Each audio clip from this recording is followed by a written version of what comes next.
आपका स्वागत है जीएस विद संजय में। संवैधानिक विकास के पार्ट 2 में अपन पढ़ेंगे जो अपन कल पढ़ चुके हैं। कंपनी के शासन के अंतर्गत कंपनी का शासन 1757 से शुरू हुआ, कहाँ कब तक चला? 1857 तक। कंपनी शासन में कंपनी के द्वारा भारत को नियंत्रित करने के लिए विभिन्न अधिनियम लाए गए, जिनका महत्व भारत के संवैधानिक विकास में रहा है। उनमें सबसे महत्वपूर्ण अधिनियमों में थे 1773 का रेगुलेटिंग एक्ट, जिसके तहत सुप्रीम कोर्ट की या कलकत्ता में कोर्ट की स्थापना हुई। 1784 ब्रिटिश इंडिया एक्ट, जिसमें ब्रिटिश संसद का ब्रिटिश कंपनी पर नियंत्रण बनना स्टार्ट हुआ। उसके बाद 1813, 1833, 1853 के विभिन्न अधिनियम जो अपने पिछले वीडियो में देख चुके हैं। आज अपन को देखना है कि ब्रिटिश क्राउन मतलब ब्रिटिश संसद और ब्रिटिश महारानी का शासन भारत पर डायरेक्टली स्थापित हो गया 1857 की क्रांति के बाद।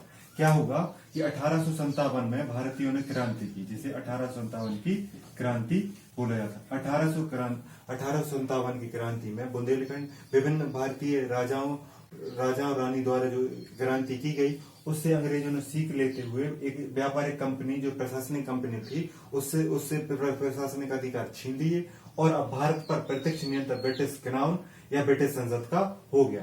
इस मतलब की ब्रिटिश क्राउन की इस मतलब की शासन को संचालित करने के लिए उन्होंने फिर 1758 में एक अधिनियम लाया, जिसमें विभिन्न महत्वपूर्ण चेंजेस हुए। मतलब भारत के प्रशासन में भारत पर नियंत्रण रखने के 1858 का जो अधिनियम है, 1858 का भारत शासन अधिनियम, 1858 का भारत शासन अधिनियम, ये बहुत महत्वपूर्ण अधिनियम है।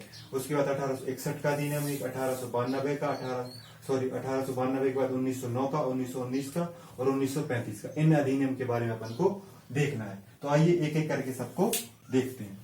सबसे पहले देखेंगे अपन 1858 का अधिनियम। तो 1858 के अधिनियम की सबसे महत्वपूर्ण बात क्या थी कि इसमें मुगल सम्राट का पद समाप्त कर दिया गया। किसका पद? मुगल सम्राट का पद समाप्त। इतिहास से संबंधित क्वेश्चन है, आपसे पूछा जाए कि ब्रिटिश भारत में मुगल सम्राट का पद कब समाप्त हुआ, तो 1858 के अधिनियम में। मतलब 1858 तक भारत में मुगल सम्राट थे, बहादुर शाह जफर द्वितीय अंतिम मुगल सम्राट थे। इसके बाद कोई मुगल सम्राट हुआ, मुगल सम्राट का पद समाप्त कर दिया गया 1858 में। 1858 में ही भारत के गवर्नर जनरल, जो 1833 में बंगाल का गवर्नर जनरल भारत का गवर्नर जनरल बना था, वो 1858 में भारत का वायसराय बन गया। कौन बन गया? वायसराय। और भारत के पहले वायसराय कौन थे? Lord Canning. कौन थे? Lord Canning. तो ये आपको याद रखना है। मुगल सम्राट का पद समाप्त हो गया, भारत का वायसराय कौन बने? प्रथम लॉर्ड कैनिंग। मतलब भारत का सर्व प्रमुख, भारत का कर्ता धर्ता वर्तमान स्थिति में देखा जाए तो भारत के राष्ट्रपति के रूप में भारत का सबसे सर्वोच्च व्यक्ति ब्रिटिश कालीन भारत में 1858 में कौन था? भारत का वायसराय, जिसके पास विभिन्न प्रशासनिक और आधिकारिक शक्तियां थी। ये बात आपको याद रखनी है। इसके बाद क्या है, इसी समय भारत सचिव का पद निर्मित किया गया। भारत सचिव, या जिसे भारत राज्य सचिव भी बोला जाता है। भारत राज्य सचिव ब्रिटिश मंत्रिमंडल, मतलब ब्रिटेन में जो उसका मंत्रिमंडल था उसमें से एक व्यक्ति को भारत राज्य सचिव बनाया जाता था। वो क्या करता था? भारत से संबंधित मामलों की देखरेख करता था। भारत सचिव नाम भारत सचिव है, लेकिन वो व्यक्ति कौन था? ब्रिटिश मंत्रिमंडल का सदस्य था और रहता कहाँ था? ब्रिटिश में। कभी कभी यहाँ पे यात्राएं करता था भारतीय मामलों की देखरेख के लिए। इसकी सहायता के लिए परिषद बना गई। कितनी? 15 सदस्यों की एक परिषद बनाई गई। मतलब ब्रिटेन से भारत के मामले को देखने के लिए दो चीजों को, भारत राज्य सचिव और परिषद को नियुक्त किया गया। मतलब ये 15-16 लोग भारत के मामलों को देखते हैं, भारत में व्यापार कैसे चल रहा है, भारत में प्रशासन कैसे चल रहा है, भारत में क्या दिक्कतें हैं, इन सारी चीजों को देखने के लिए 1858 के बाद ब्रिटिश संसद के द्वारा किसको नियुक्त किया गया? भारत राज्य सचिव, जो ब्रिटिश मंत्रिमंडल का एक सदस्य था, और 15 सदस्य जो मतलब भारत में काम कर चुके थे जो अधिकारी, उनको परिषद में शामिल किया गया। तो मतलब 15-16 लोग भारत की स्थिति को देख रहे थे। और रहते कहाँ थे? ये कहाँ रहते थे? ब्रिटेन में। और इनका जो वेतन दिया जाता था, भारत से जो राजस्व प्राप्त होता था, भारत से धन किया होती थी, उससे इनका वेतन दिया जाता था। जिससे भारत में न रहते थे, लेकिन भारत के मामलों को देखते थे और पैसे भी कहाँ से प्राप्त करते थे? ये भारत से। इसके बाद एक महत्वपूर्ण चीज और हुई 1858 में कि ब्रिटिश संसद का सीधा नियंत्रण किस पे हो गया था? मतलब भारत पे हो गया था। अब 1858 के बाद अगला अधिनियम कौन सा देखेंगे अपन? 1861 का। 1861 का अधिनियम महत्वपूर्ण है क्योंकि इसी समय पहली बार विधान परिषद और विधानमंडल की स्थापना की गई। संवैधानिक इतिहास में 1861 का अधिनियम, 1861 का भारत परिषद अधिनियम महत्वपूर्ण है। 1861 में कौन सा अधिनियम आया? भारत परिषद अधिनियम। यह संवैधानिक इतिहास की दृष्टि से महत्वपूर्ण है। संवैधानिक इतिहास या संवैधानिक विकास की दृष्टि से महत्वपूर्ण है क्योंकि इसमें पहली बार कार्यकारी परिषद, जो बाद में एक कार्यकारी परिषद का निर्माण हुआ। किसकी? कार्यकारी परिषद। जैसे वर्तमान में विधानसभा या लोकसभा काम करती हैं, उसी तरह कानून से संबंधित वायसराय को सलाह देने के लिए कार्यकारी परिषद बनी। इसमें लोग निर्वाचित नहीं होते, क्या होते थे? मनोनीत। मतलब वायसराय अपने अनुसार विभिन्न लोगों को चुनता था। और इसी समय क्या हुई? विधान परिषद का निर्माण हुआ। विधान परिषद, जो वर्तमान में विधानसभा के रूप में आप देख सकते हैं। मतलब भारत की संवैधानिक संस्था एक विधानसभा, उसका निर्माण कब से शुरू हो गया? जिसको अपन संविधान सभा ने संविधान में शामिल किया 1861 में। ये बात आपको याद रखनी है। इसमें लगभग 6 से लेके 12 सदस्य हो सकते थे। सबसे कम 6 और सबसे अधिक 12। छोटी थी क्योंकि शुरुआती समय में छोटी थी, है ना। इसके बाद अपन को देखना है कि इसमें एक सबसे महत्वपूर्ण जो चीज है, जो आपको याद रखने की, भारत के राष्ट्रपति के पास अनुच्छेद 123 के तहत देख सकते हैं अध्यादेश जारी करने की शक्ति। तो भारत के वायसराय को 1861 के अधिनियम के तहत अध्यादेश जारी करने की शक्ति थी। अध्यादेश जारी करने की शक्ति किसको थी? वायसराय को थी। आपको याद रखना है 1861 के अधिनियम में वायसराय को एक शक्ति थी अध्यादेश जारी करने की। अब सवाल क्वेश्चन बनता है कि अध्यादेश क्या है? तो अध्यादेश वो है जब कानून बनाने वाली संस्थाएं सदन या सत्र में ना हो, मतलब कानून बनाने वाली जो संस्था है वो अपना कार्य ना कर रही हो, तो एक महत्वपूर्ण व्यक्ति जो वर्तमान में राष्ट्रपति है वो अध्यादेश के द्वारा एक कानून ला सकता है, जिसकी महत्वपूर्ण उन्हीं कानूनों के समान होती है जो कानूनी निर्माण करने वाली संस्थाएं बनाती है। तो अध्यादेश एक प्रकार का कानून है जो आपातकालीन स्थिति में लाया जा सकता है। तो 1861 में किसे अधिकार दिया गया? वायसराय को। क्या दिया गया? अध्यादेश जारी करने की शक्ति। और वर्तमान में अपन देख रहे हैं, अपन ये अध्यादेश जारी करने की शक्ति संविधान सभा ने किसको दी वर्तमान में? भारत के राष्ट्रपति को। इसीलिए संवैधानिक विकास का महत्वपूर्ण, संविधान विकास का महत्व है कि इसमें आपको अध्यादेश जारी करने की शक्ति यहाँ ब्रिटिशकालीन एक अधिनियम से मिली, जिसको भारत की संविधान सभा ने भारत के संविधान में शामिल किया। ये इस अधिनियम में ये दो चीजें महत्वपूर्ण थी। इसके बाद अगर अपन देखें तो 1892 का अधिनियम आता है। किसका? 1892। 1858 का देख लिया, 1861 का देख लिया, 1800 कितने का? 1892। तो 1892 में क्या हुआ कि 1892 में विधान परिषद का आकार बढ़ा दिया गया। जो 6 से 12 लोग थे वो बढ़ा के कितने हो गए? इसका आकार बढ़ा दिया गया। इसमें विधान परिषद का आकार बढ़ा दिया गया। और इसमें क्या हुआ कि जो विधान परिषद के सदस्य थे वो बजट पे और राजस्व चीजों पर बहस करने की अनुमति दी गई। मतलब 1861 में जो चीजें शुरू हुई, विधान परिषद में भारतीय लोगों को शामिल किया गया, फिर परिषद बनी, मतलब कानून बनाने के लिए वायसराय को सलाह देने शुरू किया। बाद में वो वायसराय की इससे बहस कर सकते थे, उस पर ज्यादा वाद विवाद कर सकते थे, मतलब बहुत ज्यादा सलाह दे सकते थे। और विधान परिषद का आकार भी 1892 में बढ़ गया। आपकी जानकारी के बता दें, 1885 में कांग्रेस का गठन हो गया था। 1850 के बाद कांग्रेस हर साल एक अधिवेशन करती थी, तो उन अधिवेशनों से प्रभावित होकर 1892 का भारत शासन अधिनियम लाया गया। कभी कभी क्वेश्चन बनता है कि कांग्रेस के अधिवेशनों से प्रभावित होकर कौन सा अधिनियम लाया गया, तो आपका उत्तर क्या रहेगा? 1892 का। तो कांग्रेस की स्थापना कब हुई थी? 1885 में। कांग्रेस की स्थापना कब हुई थी? 1885 में। ये कई बार क्वेश्चन बनता है। ये ऐसे क्वेश्चन हैं जो जनरल नॉलेज के लिए भी, आपके ऐतिहासिक विकास के लिए, आपके आधुनिक भारत से जुड़े इतिहास, पॉलिटी से सबसे संबंधित रूप से जुड़े होते हैं। इसको मतलब विधान परिषद का आकार बढ़ गया 1892 में, सदस्यों को बहस करने का, उस पर वाद विवाद करने की क्या हो गई? अनुमति हो गई। इसके बाद सबसे महत्वपूर्ण अधिनियम 2 हैं जिनके बारे में अपन को देखना है। एक 1909 का है, एक 1919 का है, जो ऐतिहासिक रूप से भी उतनी महत्वपूर्ण है जितना महत्वपूर्ण मतलब कि संवैधानिक विकास के रूप में है। तो अपन को देखना है 1909 का अधिनियम, जिसे क्या बोलते हैं? मार्ले मिंटो सुधार। क्या बोलते हैं? मार्ले मिंटो सुधार। तो आपको याद रखना है कि यहाँ पर लॉर्ड मिंटो। लॉर्ड मिंटो कौन है? भारत के वायसराय। लॉर्ड मिंटो कौन है? भारत के। और जॉन मार्ले कौन है? राज्य सचिव। राज्य सचिव, भारत के राज्य सचिव। अपन ने देखा था कि 1858 में एक पद बनाया गया था राज्य सचिव। वो कौन थे? John Morley.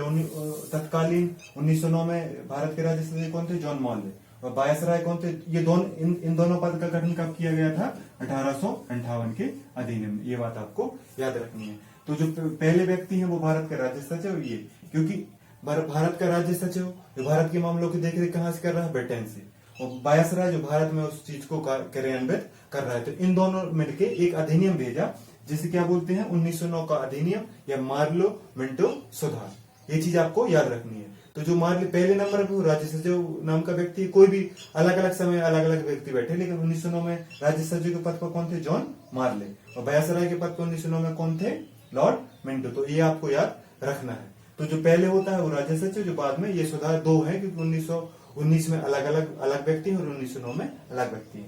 ये बात आपको याद रखनी है। 1909 का अधिनियम इसलिए महत्वपूर्ण है क्योंकि इस समय सबसे जो शुरुआत हुई वो पृथक निर्वाचन की। किसकी? पृथक निर्वाचन। इस समय पृथक निर्वाचन की शुरुआत हुई। मतलब हिंदुओं के लिए अलग निर्वाचन, मतलब हिंदुओं को विधायक अलग होगा, मुस्लिम का विधायक अलग होगा। मतलब मुस्लिम वोट करेंगे अपने विधायक के लिए, सिर्फ मुस्लिम करेंगे, और बाकी लोगों के लिए, इसके लिए सबसे पहले मुस्लिम के लिए पृथक निर्वाचन सबसे प्रथम किसके लिए दिया गया? मुस्लिम के लिए, है ना। मतलब कि ब्रिटिश ने फूट डालो और राज करो की नीति के तहत 1909 में क्या किया कि पृथक निर्वाचन ला दिया।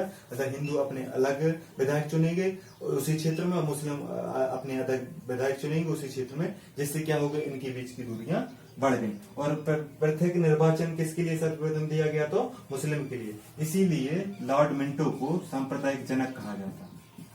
लॉर्ड मिंटो जो भारत का वायसराय था, उसे सांप्रदायिक निर्वाचन का जनक कहा जाता है। सांप्रदायिक निर्वाचन का जनक। सांप्रदायिक निर्वाचन का जनक कौन है? लॉर्ड मिंटो, तत्कालीन भारत का वायसराय जो 1909 में था। इसने क्या हुआ? धर्म के आधार पर निर्वाचन चुनाव को बांट दिया। मतलब कि इसने क्या किया? धर्म के आधार पर, सांप्रदायिकता के आधार पर निर्वाचन की पद्धति लागू की, जिससे भारत के हिंदू और मुस्लिमों के बीच दूरियां बढ़ी, जो आगे चल के इसने विकराल रूप लिया।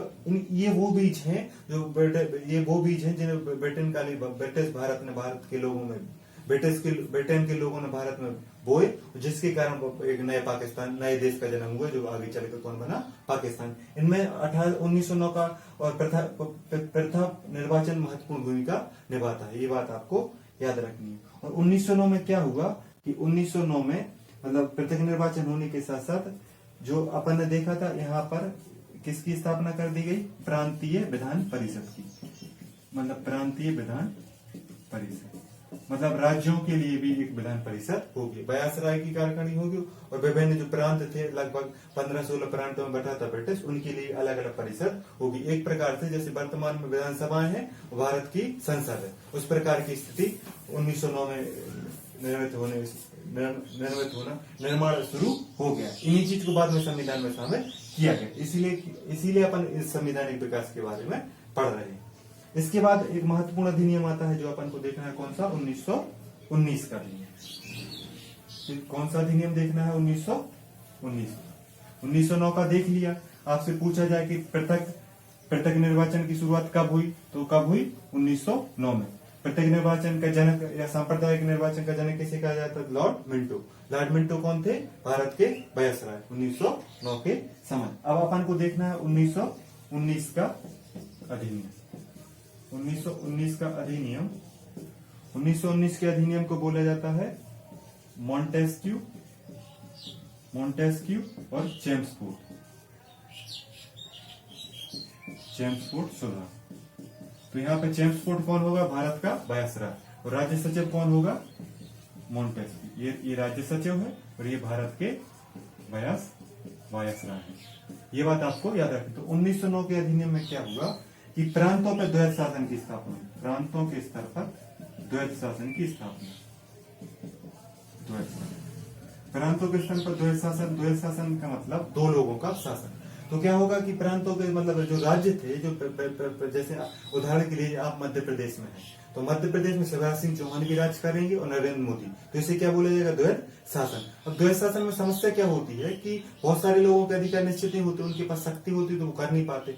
जैसे अपन देखें कि शिवराज सिंह चौहान ने सोचा कि जमीन को लेकर कोई कानून बना दें, लेकिन केंद्र ने भी उस पर भी कानून बना दिया, तो कानून टकराएंगे तो एक की शक्ति को नुकसान होगा। तो द्वैध शासन में क्या होता है कि जब दो लोग काम करते हैं तो जो उस पर प्रभावित होती है, वो उसमें जनता प्रभावित होती है। इसलिए आपको याद रखना है कि द्वैध शासन की स्थापना ब्रिटिश शासन ने कब की, तो प्रांतों के स्तर पर द्वैध शासन या राज्यों के स्तर पर द्वैध शासन कब आया, 1919 में। तो यहाँ पे 2 बार 19 है, तो आपको याद रखना है प्रांतों में द्वैध शासन कब स्थापना हुई, 1919 में। और 1919 में क्या हुआ कि 1919 में लोक सेवा आयोग की स्थापना हुई, मतलब जो सिविल सेवाओं की परीक्षाओं के लिए जो आयोग की स्थापना हुई 1919 में। तो लोक सेवा आयोग की स्थापना भी क्या हुई, 1919 में। और इस समय सीमित मताधिकार भी दिया गया, सीमित मताधिकार मतलब निश्चित कुछ लोगों के लिए मताधिकार दिया गया। मतलब भारत में मत अधिकारी की शुरुआत कब हो गई, 1919 के अधिनियम में हो गई।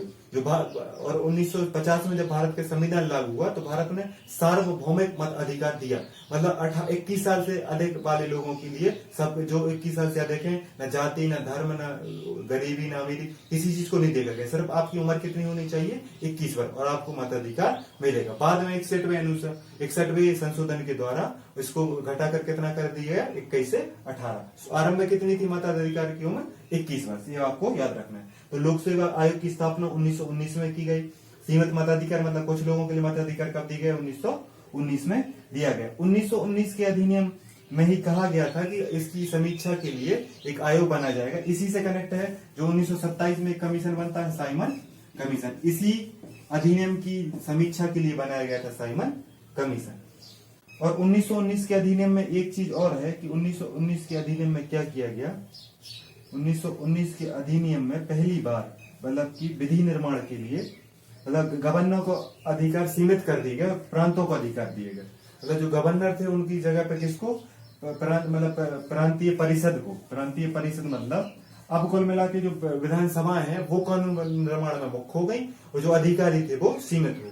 इसका मतलब लोगों की भागीदारी उसमें बढ़ गई। इससे क्या हुआ कि इससे लोकतंत्र के जो विचार हैं, लोगों के कानून बनाने में जो सहभागिता उससे बढ़ गई। इसका फायदा भारत के जो स्वतंत्रता संग्राम थे उसको मिला, क्योंकि लोगों को लगा कि जब हम कानून सरकार में शामिल हुए, विधान परिषद में ब्रिटिश सरकार में शामिल हो गए, तो हमें कानून बनाने का मौका मिलेगा। भारत को अधिकारों की सीमित अधिकार, लोकसभा, इन सारे अधिकारों की जानकारी मिली जो जिनका प्रचार भारत के महापुरुषों ने किया और जिससे भारत के लोगों में अधिकारों के प्रति आकर्षण बढ़ा और वो स्वतंत्र संग्राम में शामिल हुए। इसलिए इन अधिनियम ऐतिहासिक रूप से भी और संवैधानिक रूप से यह अधिनियम महत्वपूर्ण है। इसके बाद आता है सबसे महत्वपूर्ण अधिनियम 1935 का अधिनियम। 1935 का अधिनियम वो है जिससे लगभग 50 से 60% भारत का संविधान निर्मित हुआ है। 1935 का अधिनियम, 1935 का भारत शासन अधिनियम, 1935 का भारत शासन अधिनियम। 1935 का भारत शासन अधिनियम को आपको इसलिए महत्वपूर्ण हो जाता है कि जब 1947 में भारत आजाद हुआ और 1950 में भारत का संविधान लागू हुआ, तो इन 3 वर्षों में जिस अधिनियम के द्वारा शासन चलाया गया वो भी कौन सा शासन था, 1935 का अधिनियम था। 1935 के अधिनियम में ही जो 1935 के अधिनियम में क्या किया गया कि जो शक्तियों का विभाजन है, जो शक्तियों का विभाजन, जैसे वर्तमान में केंद्र और राज्य के लिए जो शक्तियों का विभाजन है, जैसे आप केंद्र सूची, राज्य सूची और संवर्ती सूची है, इनका भी उल्लेख कहाँ मिलता है, 1935 के अधिनियम में। मतलब शक्तियों का विभाजन भी अपन ने कहा से दिया है, 1935। और जो संसदीय प्रणाली है उसके बारे में किसकी जानकारी मिलती है, 1935। मतलब भारत की जो आधारभूत, संविधान में आधारभूत तत्व जो शामिल किए गए हैं, जो राष्ट्रपति के अध्यादेश की शक्ति है वो भी 1935 से ली गई है। 1935 का अधिनियम वो है जो भारत के संविधान में, वर्तमान संचालन में, इन 3 वर्षों के अंतराल में, मतलब 1935 के अधिनियम ने भारत के संविधान की आधारभूत संरचना में महत्वपूर्ण भूमिका निभाई है। मतलब कि शक्तियों के विभाजन अपन ने कहा से लिया, 1935 के अधिनियम से। संसदीय प्रणाली अपन ने कहा ली 1935। राष्ट्रपति की शक्तियां कहाँ से हैं, मतलब उस समय किसको शक्तियां दी गई थी, वायसराय। उस समय भारत के वायसराय को शक्तियां दी गई थी। बाद में वायसराय के पद जैसा कौन पद गया, भारत का राष्ट्रपति। तो राष्ट्रपति की शक्तियां भी 1935। और 1935 के अधिनियम के तहत 1937 में संघीय न्यायालय, जो वर्तमान में दिल्ली में स्थित सुप्रीम कोर्ट है, उसकी स्थापना भी किस अधिनियम से की गई? 1935 के अधिनियम से की गई। मतलब भारत के संविधान में एक सुप्रीम कोर्ट की स्थापना की गई, उसकी जानकारी अपन ने कहा से 1935 के। इसलिए संवैधानिक विकास के तहत जो संघीय न्यायालय अपन को 1937 में प्राप्त हुआ, उसको बाद में अपन ने संविधान लागू करने के साथ उसको क्या बना दिया? अपना उच्चतम न्यायालय, जो वर्तमान में कहाँ स्थित है? दिल्ली में। उसकी स्थापना, संघीय न्यायालय की स्थापना 1935 के तहत कब की गई थी? 1937 में। इसमें एक चीज और हुई कि भारत से बर्मा को अलग कर दिया गया। जो भारत का पूर्वोत्तर में जो पड़ोसी देश है म्यांमार, उसको कब अलग कर दिया गया था? 1935 में। मतलब बर्मा को, जिसे बर्मा बोला जाता था, जो भारत के उत्तर पूर्व में है, बांग्लादेश मतलब भारत के अरुणाचल प्रदेश, नागालैंड वगैरह से जो सटा हुआ है, चीन से सीना म्यांमार, उसको कब अलग कर दिया गया? 1935। मतलब भारत का विभाजन भी 1935 से बर्मापन से अलग हुआ, उसके बाद आज तक अपन को नहीं मिला। तो ये चीज आपको याद रखनी है। इसके बाद क्या हुआ कि इसमें आपके अलग से निर्वाचन के लिए दलित, महिला, मजदूरों के लिए बहुत सारे अधिकार दिए गए। मुद्रा साख नियंत्रण के लिए जो आरबीआई की स्थापना है, आपको याद रखना है, RBI reserve bank of India की स्थापना भी 1935 मतलब 1934 के अधिनियम से 1935 में। मतलब भारत की जो संसद के बारे में वो 1935 से प्राप्त हुआ। भारत का जो केंद्रीय बैंक है, रिजर्व बैंक ऑफ इंडिया, वो भी किस अधिनियम से बना? 1935 के अधिनियम से। भारत का जो सुप्रीम कोर्ट है, वो भी किससे बना? 1935 के अधिनियम से। तो ये जो संवैधानिक विकास ब्रिटिश काल में हुए, वो आगे चल के भारत के संविधान में शामिल हुए। वर्तमान में भी वो भारत के संविधान के तहत भारत को संचालित करने में महत्वपूर्ण भूमिका निभा रहे हैं। इसलिए संवैधानिक विकास का महत्वपूर्ण स्थान है। इन सब के अलावा भी क्या हुआ कि एक लोकसभा मतलब कि केंद्रीय लोक सेवा आयोग की स्थापना हुई, और भी बहुत महत्वपूर्ण काम हुए। अब इसके बाद क्या हुआ कि अपन ने जो विभिन्न अधिनियम है उनको अपन ने देख लिया। अब अपन को इन सब के बाद क्या हुआ कि इन सब के अध्ययन के लिए और भारत के संविधान निर्माण के लिए एक संविधान सभा का निर्माण हुआ। किसका निर्माण हुआ? एक संविधान सभा का निर्माण हुआ। उसको अपन अगली कक्षा में देखें। संविधान की सभा की बात कब हुई, संविधान सभा में कौन कौन सी समितियां थी, संविधान सभा ने कैसे कार्य किया, इसकी जानकारी अपन अगले वीडियो में देखेंगे। नमस्कार, पढ़ते रहिए, सुरक्षित रहिए और घर पर रहिए।